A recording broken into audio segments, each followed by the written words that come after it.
नमस्कार and welcome to Curiously Education. आज 29 जनवरी 2022 है। मैं हूं प्रशांत मावानी। आज का वीडियो पसंद आया तो please hit the like button, हमारी चैनल को सब्सक्राइब करना ना भूलें और इस वीडियो को दूसरे स्टूडेंट्स के साथ शेयर ज़रूर करें। आज का पहला टॉपिक है बजट 2022-23। हमारे वित्त मंत्री निर्मला सीतारमन जी 1 फरवरी 2022 को हमारे देश का जो बजट है उसको पार्लियामेंट में पेश करने वाले हैं और ये पेपरलेस फॉर्म में होगा, यानी कि डिजिटल बजट लॉन्च किया जाएगा। इससे पहले भी भारत ने डिजिटल बजट लॉन्च किया था। सबसे पहला जो 2021-2022 का जो बजट था वो पहली बार भारत के इतिहास में डिजिटल फॉर्म में डिलीवर किया गया था। अब एक इम्पॉर्टेंट चीज़ मैं आपको अभी से बता देता हूँ। देखिए दोस्तों, बजट जो हैं वो समझना हम सबके लिए इम्पोर्टेंट है, पूरे देश के सभी लोगों के लिए। स्टूडेंट हो, चाहे आप बिजनेस के साथ जुड़े हुए हो, चाहे आप जॉब सेक्टर में हो, जो भी हैं, सभी के लिए बजट इम्पोर्टेंट है। एक बहुत ही इम्पोर्टेंट डॉक्यूमेंट है।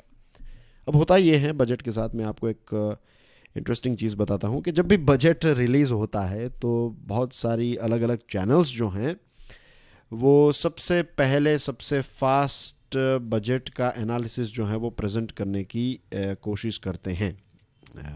तो उसमें कोई गलत बात नहीं है, राइट। मेरा जो तरीका है वो थोड़ा अलग है। मैं कई सालों से फाइनेंशियल न्यूज़पेपर्स जो हैं, जिनको पिंक पेपर्स कहते हैं, उनको पढ़ते आया हूँ और मुझे पता है कि बजट में क्या होता है कि जब भी बजट रिलीज़ होता है तो उसके बाद न्यूज़पेपर्स जो हैं उसमें आपको बजट के साथ जुड़े हुए अलग अलग इम्पोर्टेंट टॉपिक्स हर रोज़ पढ़ने को मिलते हैं। कि एक दिन इंफ्रास्ट्रक्चर के बारे में, दूसरे दिन किसी और चीज़ के बारे में। तो एक दो हफ्ते तक बजट के साथ जुड़ी हुई जो इम्पोर्टेंट चीज़ें हैं वो डिस्कस होती हैं और वही चीज़ हम यहाँ पर करेंगे। एक साथ पूरा बजट जो है वो खा जाना और डाइजेस्ट करना बहुत ही डिफ़िकल्ट हो जाता है। लेकिन अगर हम उनको छोटे छोटे इंस्टॉलमेंट्स में, छोटी छोटी चीज़ों को बड़ी बड़ी चीज़ों को छोटे छोटे इंस्टॉलमेंट्स में समझे तो समझना जो है अच्छा हो जाता है। ये मेरा मानना है और यही चीज़ मैं इस सीरीज़ में भी करने वाला हूँ। ठीक है, तो बजट के साथ जुड़ी हुई कुछ दूसरी चीज़ें देख लेते हैं। ये बजट जो है ये मोबाइल ऐप में अवेलेबल हो जाएगा। जैसे ही बजट प्रेजेंट किया जाएगा, इसकी प्रोसेस खत्म होगी, उसके बाद मोबाइल ऐप में हम इसको डाउनलोड कर सकते हैं और इसके बजट के साथ जुड़े हुए जो टोटल जितने भी डॉक्यूमेंट्स हैं, जैसे कि budget speech, annual financial statement, budget, demand for grants, ये सारी चीज़ें हमें डिजिटल फॉर्म में मिल जाएगी। मोटिवेशनल कोट्स के लिए चेकआउट क्यूरियसली फॉरएवर, ये सभी पॉडकास्ट प्लेटफॉर्म्स पर अवेलेबल हैं। हमारे देश के मुख्य आर्थिक सलाहकार का नाम आ चुका है, डिक्लेयर हो चुका है। इनका नाम है वी अनंत नागेश्वरन। इनके बहुत सारे आर्टिकल्स जो हैं वो मैंने पढ़े हैं। ये मिंट नाम का जो न्यूज़पेपर है उसमें आर्टिकल्स लिखते हैं, तो मैंने उनके आर्टिकल्स इसमें पढ़े हैं। और ये ऑलरेडी पार्ट टाइम मेंबर थे प्रधानमंत्री की जो इकोनॉमिक एडवाइजरी काउंसिल थी, PMEAC, तो इनके पार्ट टाइम मेंबर थे। फिर नए मेंबर्स के जब नाम आए तब उनका नाम इनमें नहीं था, बट एनीवे ये पहले PMEAC के मेंबर भी रह चुके हैं।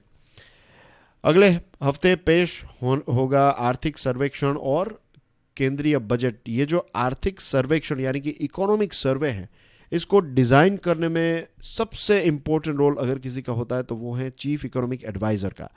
लेकिन एक लंबे समय से हमारे देश में चीफ इकोनॉमिक एडवाइज़र की जो पोजीशन थी वो खाली थी। 17 दिसंबर 2021 को KV सुब्रमण्यम साहब का लास्ट दिन था। उन्होंने वो डिमिट हुए ऑफिस से, यानी कि उनका लास्ट दिन हुआ और उसके बाद एक लंबे समय से एज यू कैन सी एक गैप था, जो क्रिटिकल टाइम होता है, राइट। बजट और ये खास करके इकोनॉमिक सर्वे जब प्रिपरेशन करने की बात आती है तो लगभग 1-1.5 महीने का वक्त रहता है और उस टाइम पर ये पोजीशन जो थी वो खाली थी। तो फिर जो फाइनेंस सेक्रेटरी हैं और ऐसे कुछ सेक्रेटरीज़ ने मिलकर जो है इस साल का ये इकोनॉमिक सर्वे तैयार किया है। और इकोनॉमिक सर्वे जनरली 2 वॉल्यूम्स में डिलीवर किया जाता है, लेकिन इस साल सिर्फ 1 वॉल्यूम में ही इसको डिलीवर किया जाएगा। तो ये जो लेटेस्ट इकोनॉमिक सर्वे है उसमें हमारे जो नए इकोनॉमिक एडवाइज़र हैं उनका ना के बराबर उनका कुछ रोल ही नहीं होगा।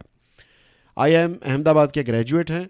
उन्होंने राइटर के तौर पर, प्रोफेसर के तौर पर, ऑथर के तौर पर, कंसल्टेंट के तौर पर काम किया है। वो बहुत ही बड़ी बड़ी जो इंटरनेशनल B स्कूल्स यानी कि व्यावसायिक विद्यालय हैं तो उनमें लेक्चरर का काम भी करते हैं। उन्होंने सिंगापुर और इंडिया की जो जानी मानी इंटरनेशनल इंस्टीट्यूशंस हैं, जो economics, exchange rate, financial markets etcetera, ये सारी चीज़ें पढ़ाते हैं। तो ये भी इनके साथ जुड़े हुए लेक्चर्स भी उन्होंने डिलीवर करते रहते हैं। और जो हमारे चीफ इकोनॉमिक एडवाइज़र होते हैं वो सरकार की ओवरऑल जो इकोनॉमिक रणनीति होती है तो उसमें एक बहुत ही इम्पोर्टेंट रोल प्ले करते हैं, एक बहुत ही महत्वपूर्ण उनका योगदान रहता है।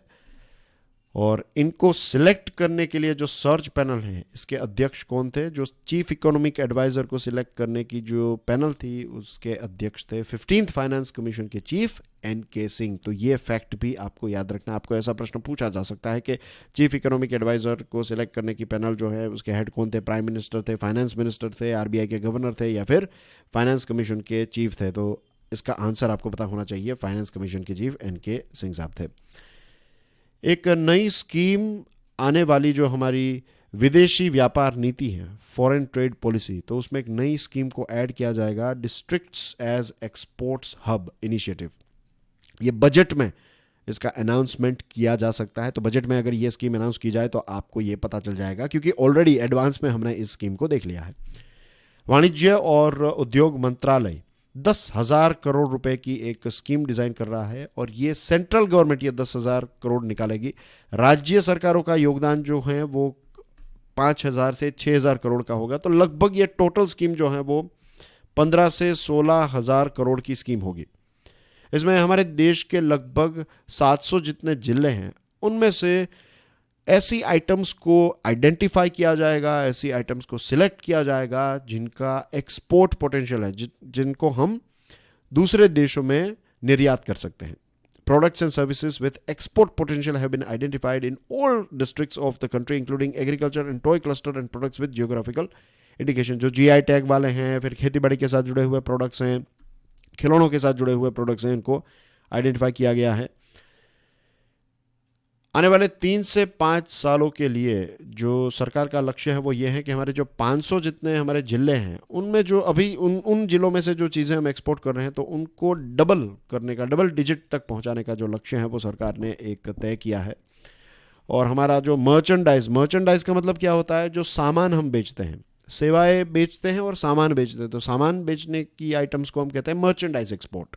तो मर्चेंडाइज एक्सपोर्ट जो है उसका आंकड़ा भी काफ़ी ज़्यादा इंक्रीज़ हुआ है, 38.91% ये इंक्रीज़ हुआ है।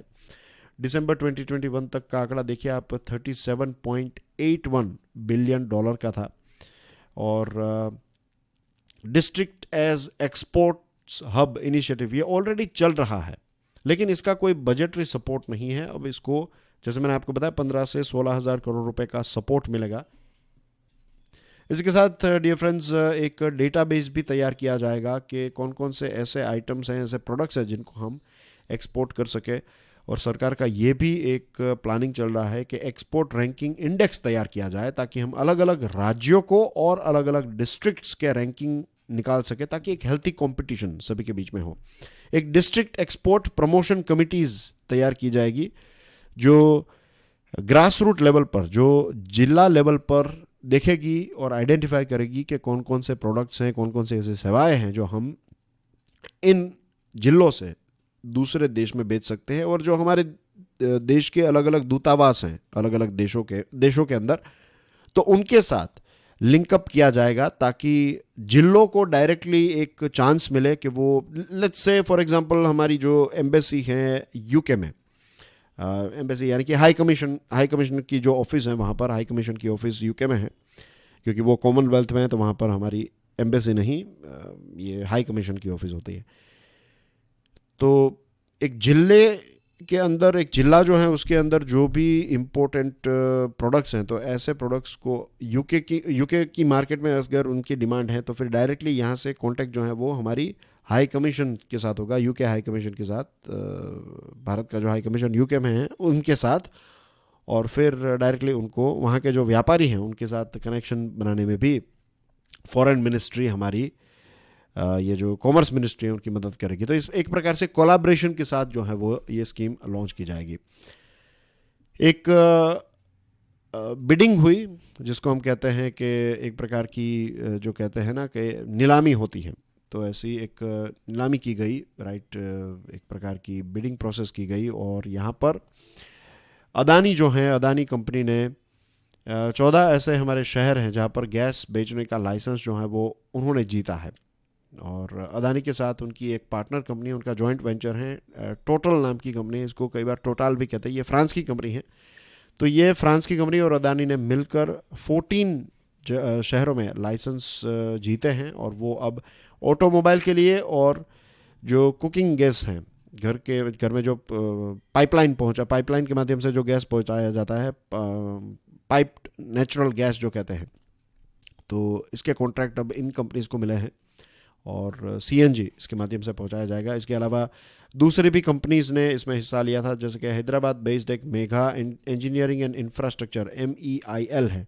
तो इन्होंने 13 ऐसे जियोग्राफिकल एरियाज़ में कॉन्ट्रैक्ट जीते हैं।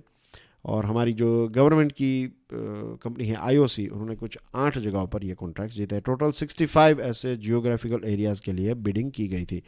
इलेक्ट्रॉनिक गुड्स एक्सपोर्ट्स, कॉमर्स और इंडस्ट्री मिनिस्ट्री ने आंकड़ा रिलीज़ किया है और कहा है कि अप्रैल से लेकर दिसंबर 2021 जो है, तो ये आप समझ लिए अप्रैल में, जून, जुलाई, अगस्त, सितंबर, अक्टूबर, नवंबर, दिसंबर, ये 9 महीने का जो वक्त है, इन 9 महीनों के अंदर जो इलेक्ट्रॉनिक गुड्स हैं, इसका एक्सपोर्ट निर्यात काफ़ी अच्छा रहा है। 49%, लगभग 50% जितना ग्रोथ इसमें हमें देखने को मिला है।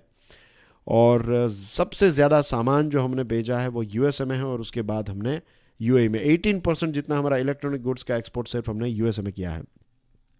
During the same period in the year 2020, $7.4 billion worth of electronics goods were exported, while in 2021, exports electronic items worth 11 billion were exported. तो इसको एक बार समझ लीजिए कि अप्रैल दिसंबर 2021 में कितना हमने बेचा है, 11 बिलियन का। और यही समय जो उससे पहले का था, जब उस टाइम पर तो लॉकडाउन्स भी चल रहे थे, तो बहुत कम था, 7.4 बिलियन का हुआ। तो एक बहुत बड़ा जंप यहाँ पर हमें देखने को मिल रहा है। मंत्रालय ने यह भी कहा है कि electronic goods exports touched 1.67 billion US in December last year, registered a growth of 33.99% over 1.25 billion US locked in December 2020। एक ही महीने में जो पहले 1.25 बिलियन डॉलर का आइटम हमने बेची थी दिसंबर में, तो ये दिसंबर 2021 में 1.67 बिलियन आइटम हो चुकी है। इतने पैसों की आइटम जो है, इतने वर्थ गुड्स हमने जो है वो बेचे हैं, एक्सपोर्ट किए हैं। और इसमें टैबलेट्स, लैपटॉप्स, ऑटो इलेक्ट्रॉनिक्स और ये सारी चीज़ें इसमें शामिल हैं। आपके लिए एक प्रश्न है, एयर इंडिया जो है उसको नेशनलाइज्ड कब किया गया था? कौन सा वो साल था जब इसको नेशनलाइज किया गया था? I am sure it's an easy question. जिन स्टूडेंट्स ने कल का लेक्चर देखा है तो उनके लिए ये ईजी होगा। और आज का वीडियो पसंद आया हो तो हिट द लाइक बटन, हमारी चैनल को सब्सक्राइब करना ना भूलें, वीडियो को दूसरे लोगों के साथ शेयर ज़रूर कीजिएगा। डियर फ्रेंड्स, आज सैटरडे है, कल है संडे, तो कल आपको एक रिवीजन वाला वीडियो मिलेगा इस चैनल के ऊपर, और उसके बाद मेरी मुलाकात आपके साथ होगी मंडे को। तो तब तक के लिए enjoy your weekend, enjoy your studies. God bless you all. जय हिंद।